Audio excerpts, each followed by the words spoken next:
Benvenuto.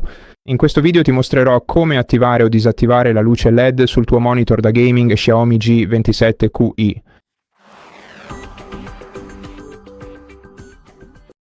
Per prima cosa devi raggiungere il joystick che si trova sul retro del monitor.